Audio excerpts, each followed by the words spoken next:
করেছেন একজন আবেদের কথা নবী আলাইহিস সালাম হাদিস শরীফের ভিতরে বনি ইসরাইলের একজন আবেদের কথা উল্লেখ করেছেন। কেমন আবেদ বান্দারা যখন ইবাদতের ইশক চলে আসে, শুধু রাত ইবাদত করবে তা না, শুধু দিন ইবাদত করবে তা না, সংসারের সমস্ত সবকিছু আল্লাহকে বলেছেন, আল্লাহ সংসার এই সবকিছু আমার থেকে মুক্ত করো, আমি শুধু তোমার ইবাদত করতে চাই, তোমার আমল করতে চাই। আল্লাহ পাক রব্বুল আলামিন ব্যবস্থা করেছে বান্দারা যখন দুনিয়া ছেড়ে এবার যখন ইবাদতের জন্য আস্তে ধীরে এলাকা থেকে ওই সাগরের দ্বীপের ভিতরে চলে গেছেন, সেখানে সাধ্য অনুযায়ী একটা বসা আর থাকার ব্যবস্থা করেছেন আল্লাহ পাক রব্বুল আলামিন। এই আবেদের জন্য ওই দ্বীপের ভিতরে সুমিষ্ট পানির ব্যবস্থা করেছেন। শুধু তাই নয়, এই আবেদ ইবাদত গুজার বান্দার জন্য আল্লাহ পাক রব্বুল আলামিন দ্বীপের ভিতরে মানুষ নাই, দ্বীপের ভিতরে কোনো পানি নাই, দ্বীপের ভিতরে কোনো খাবার নাই, কিন্তু আল্লাহ পাক রব্বুল আলামিন এমন জায়গায় কুদরতির মাধ্যমে একটা আনার ফলের গাছ দান করলেন। বান্দা এবার ইবাদত করে, পানির দরকার হইলে পানি পান করে, ওযুর দরকার হইলে পানি দিয়ে ওযু করে, আবার যখন ক্ষুধা লাগে তখন আপনার দেওয়া কুদরতি ওই আনারের ফল খেয়ে থাকে। ইবাদত করতে চাইলে আল্লাহ সব কিছু ব্যবস্থা করে দিবেন। আর যদি ইবাদত দরকে দরিতে চলে যায়, তাহলে দুনিয়ার কোনো কিছু দ্বারা আমার কোনো কিছু করা সম্ভব হবে না।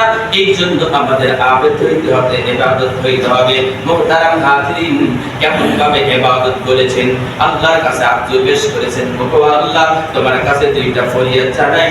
নাম্বার 1, এই যে আমি ইবাদত করতেছি, যখন আমার মৃত্যু চলে আসবে, মৃত্যুটা কেমন ভাবে হবে, যখন আমি সিজদারত অবস্থায় থাকবো, ওই সিজদারত অবস্থায় যেন আমার মৃত্যু চলে আসে।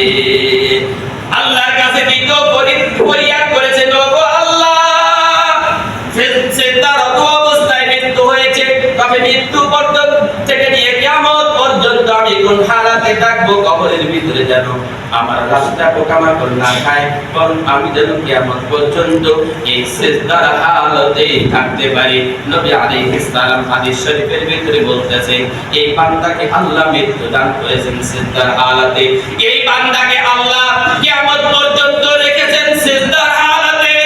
আবার যখন কিয়ামত কায়েম হয়ে যাবে, কিয়ামত কায়েম হওয়ার পরে আল্লাহ এই বান্দাকে জিজ্ঞাসা করবেন, বান্দা তুমি কিসের বিনিময়ে জান্নাতে যেতে চাও? বান্দা বলবে আমলের বিনিময়ে। এত আমল করলাম, সিজদার অবস্থায় মৃত্যুবরণ করলাম, কিয়ামত পর্যন্ত সিজদার অবস্থায় আছে, আল্লাহ আমলের বিনিময়ে তো দিবা। আল্লাহ পাক রব্বুল আলামিন পরীক্ষায় ফেললেন, আল্লাহ দেখিয়ে দিলেন না এই আমল দ্বারাও সম্ভব না, বরং আমার রহমত আর দয়া ছাড়া তুমি জান্নাতে যেতে পারবে না। আল্লাহ রহমত আর দয়া নি আল্লাহ পাক প্রত্যেকটা রাত্রি বেলায় বান্দার কাছে ডাক। এই জন্য কষ্ট তো স্বীকার করতে রাজি আছি, সারাদিন কষ্ট করি দুনিয়ার জন্য, সারা রাত কষ্ট করি দুনিয়ার জন্য, আল্লাহর জন্য কি কষ্ট করি। আল্লাহ পাক রব্বুল আলামিন আমাদের সমস্ত